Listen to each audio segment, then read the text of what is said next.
Oke, kita kembali lagi nih melanjutkan pembahas kita di dalam chapter 11 itu mengenai capital budgeting cash flow. Nah, di sini kita hanya akan membahas problem ketujuh aja nih, teman-teman ya. Nah, kebetulan di soalnya itu ada sedikit kesalahan yang harus diganti nih di sini. Pada tahun ketiga ini diganti menjadi tahun kelima ya. Nah, langsung aja nih di sini kita buat initial investment, incremental cash flow, dan terminal cash flow-nya. Oke. Nah, untuk UAS, jangan lupa teman-teman harus menulis minimal ininya aja nih jurnalnya. Ya, pokoknya jangan sampai dikosongin ya, biar ada poinnya nanti kayak gitu. Nah, kita masuk nih cost of new set. Itu ternyata ada di sini nih. Biaya mesin baru itu adalah senilai 525 juta. Nah, ini tuh belum termasuk biaya selama perjalanannya. Nah, jadinya ini termasuk biaya mesinnya doang gitu. Karena yang kita cari kan untuk cost of new asset adalah biaya mesinnya doang, ya kan? Nah, kemudian untuk asuransi, biaya asuransinya itu ada di sini nih. Untuk perbandingan asuransi dan biaya pengiriman 4/8 biayanya itu 28 juta. Nah, maka ini 4/5, 4/5, mohon maaf, 4/5 dikali 28 juta. Nah, ini tinggal kita hasilin, ini ditambah ya. Oke. Nah, kita lanjut. Di sini kita cari proses from sale of all asset. Itu dari mana sih? Nah, ini berasal dari mesin mesin yang lama nih. Mesin yang lama ada di sini nih 105 juta ya kan, dapat dijual seharga 105 juta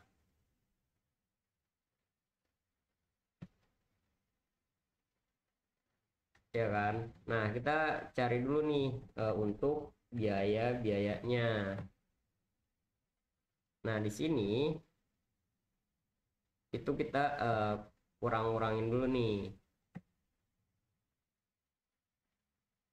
ya kan. Di sini ada 252 juta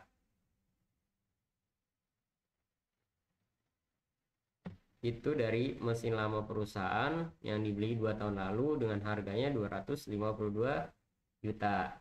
Nah, kemudian itu dikurangin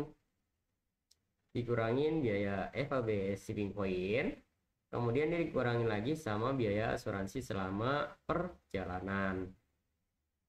Maka hasilnya 273 juta. Kemudian untuk nilai bukunya tadi kan udah dipakai 2 tahun ya. Ini 2 tahun. Nah, kemudian dia itu menggunakan MACRS 5 tahun. Nah, ini dia udah dipakai 2 tahun, berarti 20%, 32% udah pakai ya kan. Masih ada sisa 19%, 12%, 12%, dan 5%. Ya kan? Itu langsung dikali sama ini biaya pengurangan ini yang tadi. Oke. Nah, kemudian biaya dia itu masih bisa dijual berapa tadi? 105 juta nih. Dia bisa dijual 105 juta. Nah, maka loss on sale yaitu start rugi ya. Nilai bukunya itu 131 juta, dijualnya cuman 105 juta. Nah, dia itu rugi nih. Rugi. Kemudian ada pajaknya 25%. Nah, ini dikali ya kan. Kita kali. Nah, kemudian ini kita hasilin. Jangan lupa untuk after tax process from sale of all asset itu statusnya negatif atau mengurangi initial investment nantinya. Begitu. Nah, kita lanjut. Ini ada perubahan dari current asset sama current liabilities. Nah, kita cari dulu nih di perubahan ini nih. Nah, kita cari dulu. Yang kita cari itu cuma ini aja nih. 5 akun aja. Cashnya ini lagi sudah di gerang sebelum, ya kan. Accounts payable juga sama, sudah di gerang sebelum. Inventory pun sama, sudah di gerang sebelum. Nah, semuanya sudah, ya kan. Nah, kemudian untuk new current asset itu ditambah semua, jadi cash ditambah bonds payable tambah inventory ditambah sama notes payable. Nah, ini dihasilin hasilnya 108.700.000. Nah, untuk perubahan dari current liabilities-nya itu hanya accounts receivable yang diambil. Nah, ini dihasilin, maka total semua jadinya untuk initial investment cash flow-nya sebesar 447.190.000. Nah, kita lanjut.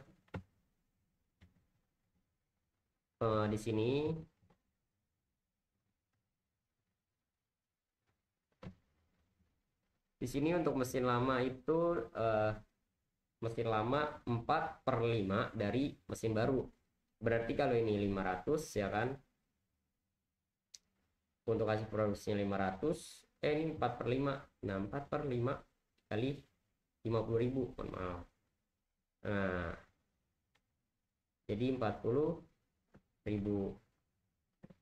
Ini untuk mesin yang baru, ya. Ini mesin yang lama 40.000. Kemudian untuk mesin yang lama di tahun 2021 itu 112% dari tahun 2020. Nah, ini kita kali aja ya sama tahun sebelumnya. Nah, ini 115% dari tahun yang sebelumnya. Dari tahun sebelumnya pada mesin yang lama, ya. Nah, kemudian di tahun 2022 di sini 15% lebih kecil dari tahun 2021. Nah, berarti 100% dikurang 15 kan 85. Nah, 85 dikali sama 44.800. Nah, kemudian untuk mesin yang baru 5% lebih kecil dari tahun 2021. Berarti 5% 100% dikurang 5%, 95% dikali sama 46.000, ya. Nah, kemudian di tahun 2023 pada mesin yang lama itu 70% dari mesin yang di tahun 2022. Nah, ini dikali, ya kan. Kemudian untuk mesin yang barunya itu 98% dari tahun 2022, 98% dari tahun sebelumnya. Nah, maka untuk tahun 2024 40% lebih kecil dari produksi mesin baru di tahun 2024. Nah, ini 9/10 dari tahun 2022, begitu. Nah, untuk harga jualnya di tahun 2020 harga pakaian itu 30.000, ya kan, pada tahun 2020. Nah, perusahaan berencana menaikkan 15% setiap tahunnya. Ya kan, berarti setiap tahun dia naik. Nah, dari 30.000 dia naik jadi 15%, jadi 34.500, naik lagi 15%, naik lagi 15%, naik lagi 15%. Nah, kemudian untuk total variable fixed cost untuk yang lama itu 45% dari sales, penjualan. Kemudian untuk mesin yang baru 36% dari sales. Nah, kemudian untuk fixed cost yang baru itu 71.750.000, ya kan.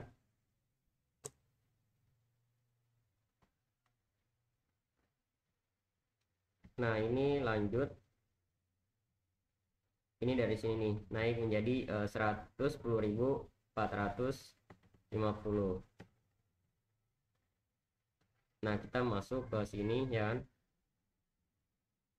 Kita masuk ke sini untuk sales sales yang baru ya, mesin yang baru ini nih sales dari 50.000 dikali sama 30.000 ya kan. Ini tahun berikutnya juga sama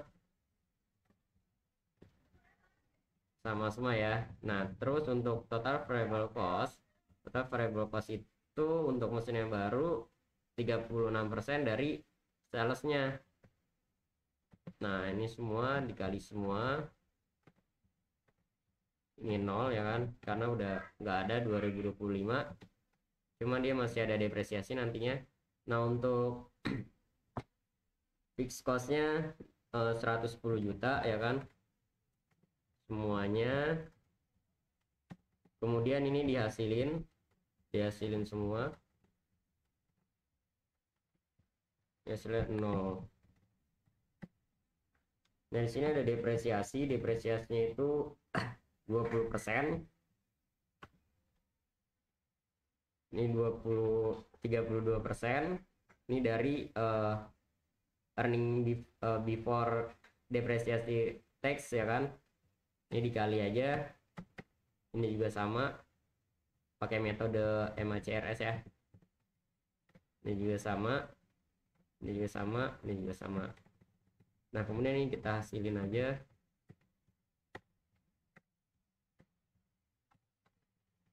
Jadi deh. Nah kemudian ini ada pajaknya ya. Pajaknya sebesar 25% dari tarif pajak yang ada. Jadi ini semua dikali 25%.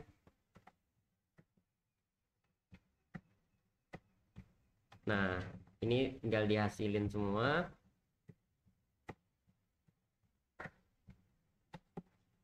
Kemudian ini masuk ada depresiasi.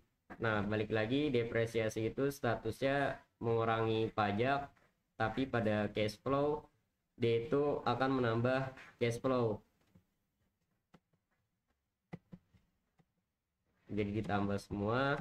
Nah terus untuk operating cash flow udah selesai, ini tinggal dihasilin aja 555.052.500 ditambah sama depresiasinya sebesar 109.480.000, semuanya ditambah. Nah jadi deh untuk mesin yang baru. Nah kemudian untuk mesin yang lama kita hitung lagi nih. Untuk mesin yang lama, nah untuk salesnya di sini ya kan. Untuk salesnya harga jual dikali sama hasil produksi,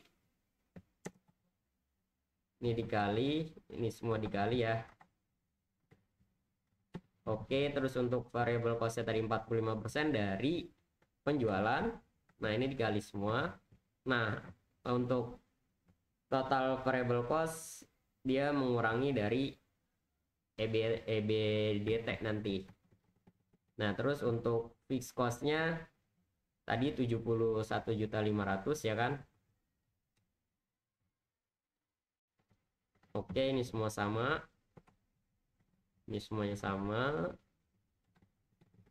Nah ini dihasilin deh, dihasilin ya kan. Nah kita cari nih depresiasinya. Depresiasi tahun yang pertama ingat 19% ya kan. Dari sini nih dia kan udah pakai 2 tahun. Nah dia masih ada sisa 4 tahun lagi, maka dari 19% 12% sama 5%. Ini 19% ya kan, 19%. Kemudian ini 21%, 12%, ini 12%, ini 5%.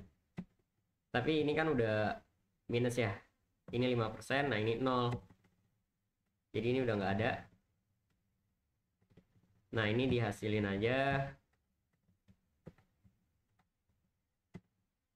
Nah yang terakhir ini pajaknya, tadi pajaknya kan 25% dari EBT ya kan. Ini tinggal teman-teman dikali aja. Nah kemudian untuk EAT nya ditambah, dihasilin, jadi dikurang pajak, EBT dikurang pajak ya kan.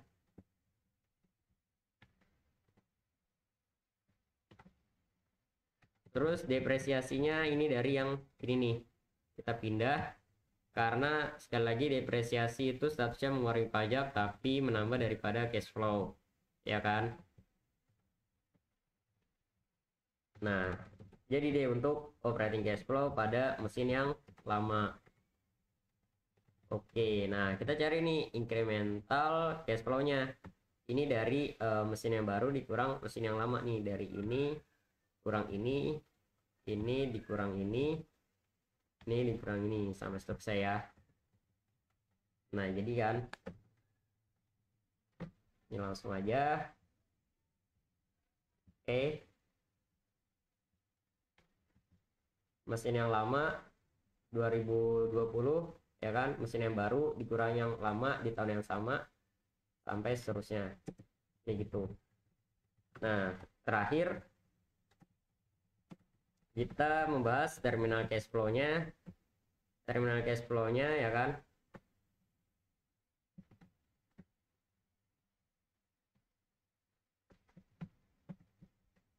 Terminal cash flow-nya itu profit from sale of new set sebesar 122.500.000 ya kan. Dari sini nih dapat dijual di akhir tahun ketiga, mesin ini dapat ditaksir dijual 122.500.000. Kemudian untuk pajaknya, nah kita cari dulu nih, kita cari dulu. Tadi kan untuk mesin yang baru segini ya, ini nih 540.400.000. Nah ini dimasukin ya kan,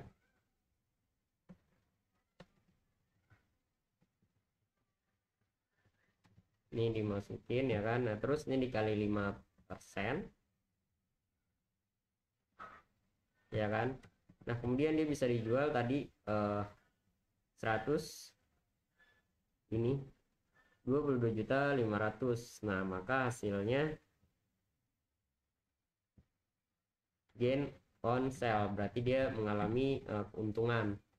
Kalau untung dia itu dikurang, kalau rugi dia itu ditambah. Nah ini dikali 25% dikali sama gain on sale. Oke, nah kemudian untuk perubahannya ini tadi udah dibahas di atas kan. Kita masukin data ini aja nih, ya kan. Jadi hasilin, kemudian dihasilin, maka hasilnya jadi deh 110.17.500 pada terminal cash flow-nya. Nah untuk chapter 11 ini udah selesai dan problem 7 ini udah selesai. Untuk minggu depan itu masuk chapter baru. Nah nanti ada pretest untuk minggu depan kayak gitu. Terima kasih.